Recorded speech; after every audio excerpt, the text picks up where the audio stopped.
Cricket హబ్గా Mumbai, hockey స్టేట్గా Odisha, multi sports centre Ahmedabad. మరి ఆంధ్ర పరిస్థితి ఏంటి? ఒకప్పుడు వాలీబాల్ ఛాంపియన్స్, బ్యాడ్మింటన్, ఖోఖో, కబడ్డీకి అడ్డా, చెస్ పేరెత్తితే ఇప్పటికీ care of. Indian cricket team first captain, Olympics first women medal కొట్టింది ఆంధ్ర వాళ్లే. సపోర్ట్ చేస్తే హిస్టరీ మార్చే స్టామినా, అదే ఇప్పుడు ఆంధ్రాకి ఇన్వెస్ట్మెంట్.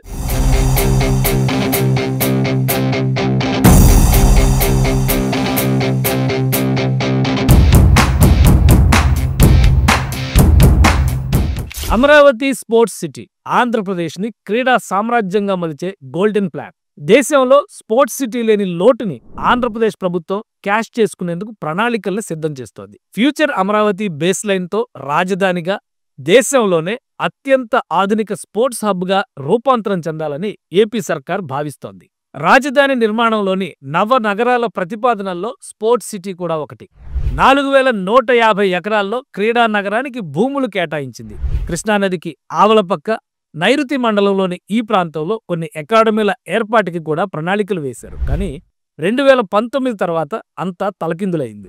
ఇప్పుడు కూటమి ప్రభుత్వం ఏర్పడడం అమరావతి రీలోడింగ్ ప్రాసెస్ లో స్పోర్ట్స్ సిటీని కృష్ణానదికి 2 వైపులా ప్లాన్ చేయాలని ప్రభుత్వం భావిస్తోంది. దీనికి 2 ప్రధాన కారణాలు. ఒకటి, బీసీసీఐ దేశంలోనే భారీ క్రికెట్ స్టేడియం నిర్మాణానికి ఇక్కడ గ్రీన్ సిగ్నల్ ఇవ్వడం. 2, కృష్ణానది బేస్ క్యాంప్ గా చేసుకుని వాటర్ గేమ్స్ కి ప్రాధాన్యం ఇవ్వడం.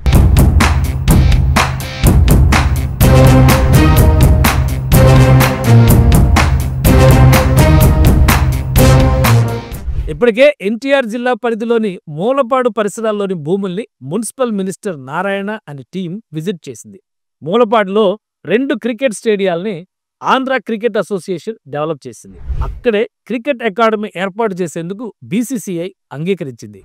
ఈ క్రమంలోనే ఇక్కడ దేశంలోనే అతిపెద్ద క్రికెట్ స్టేడియం ఏర్పాటు చేయాలని రాష్ట్ర ప్రభుత్వం భావిస్తోంది. మూలపాడు పరిసరాల్లోని భూముల్ని 100 ఎకరాల్లో స్పోర్ట్స్ సిటీ, 1,25,000 మంది సామర్థ్యంతో 60 ఎకరాల్లో క్రికెట్ స్టేడియం, స్పోర్ట్స్ యూనివర్సిటీ ఏర్పాటు కోసం ప్రణాళికల్ని రాష్ట్ర ప్రభుత్వం సిద్ధం చేస్తోంది. ఈ ప్రదేశం అమరావతి, విజయవాడ నగరాలకి సమీప ప్రాంతమే కాదు, తెలంగాణ సరిహద్దులకి దగ్గర కూడా. ఇక్కడ వరకు స్పోర్ట్స్ సిటీని డిజైన్ చేస్తే 2 తెలుగు రాష్ట్రాలకి ప్రయోజనం. పైగా రియల్ ఎస్టేట్ గ్రోత్ ఉంటుంది. స్పోర్ట్స్ సిటీ నిర్మాణ దశలోనే 50,000కు పైగా ప్రత్యక్ష, పరోక్ష ఉద్యోగాలు, స్పోర్ట్స్ ఈవెంట్లు, టూరిజం ద్వారా ఏటా 10,000కు పైగా ఉద్యోగాలు. బీసీసీఐ ఇంటర్నేషనల్ స్పోర్ట్స్ బ్రాండ్ల భాగస్వామ్యంతో 5,000 కోట్ల పెట్టుబడులు. ఇంటర్నేషనల్ మ్యాచ్లతో పాటు ఐపీఎల్ కి శాశ్వత వేదికగా మలిస్తే ఏటా లక్షల మంది సందర్శకుల రాకపోకలు సాగుతాయి. స్థానిక హోటల్, రిటైల్ వ్యాపారాలకు 1,000 కోట్ల ఆదాయం వస్తుందని అంచనా. స్పోర్ట్స్ సిటీతో అమరావతి రియల్ ఎస్టేట్ లో 30 నుంచి 40% పెరుగుదల ఉండొచ్చని అంచనా వేస్తున్నారు.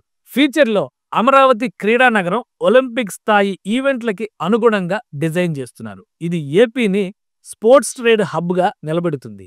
స్పోర్ట్స్ ప్రొడక్ట్స్ మ్యానుఫ్యాక్చరింగ్, ట్రైనింగ్ అకాడమీలు, స్పోర్ట్స్ టెక్ స్టార్టప్స్ తో స్పోర్ట్స్ ఇండస్ట్రీకి కేంద్రంగా అమరావతి మారుతుంది. ఈజీగా అమరావతి స్పోర్ట్స్ సిటీ చేరుకునేందుకు ఎక్స్ప్రెస్ వేలు, హైదరాబాద్ మచిలీపట్నం హైవే విస్తరణ, చెన్నై కోల్కతా హైవేతో రింగ్ రోడ్ల అనుసంధానంపై ఫోకస్ పెడుతున్నారు. ఇప్పటికే రద్దీగా ఉన్న మెట్రో నగరాల్లో కొత్త స్పోర్ట్స్ ఇన్ఫ్రా అవకాశాలు పరిమితం. అమరావతి స్పోర్ట్స్ సిటీ ఢిల్లీ, ముంబైలని సవాల్ చేస్తూ భువనేశ్వర్, బెంగళూరులని అధిగమించి భారత క్రీడా రంగంలో కొత్త ఒరవడిని సృష్టిస్తుంది. కృష్ణానది ఒడ్డున సస్టైనబుల్ డిజైన్, స్మార్ట్ సిటీ ఇన్ఫ్రాతో గ్లోబల్ స్థాయి కనెక్టివిటీ, ఇంటర్నేషనల్ స్పోర్ట్స్ సిటీ నిర్మాణంతో ఏపీ అమరావతి బ్రాండ్ క్రీడాంధ్రగా మారిపోతుంది. అమరావతి స్పోర్ట్స్ సిటీ ఆంధ్రప్రదేశ్ కొట్టబోయే సూపర్ సిక్సర్.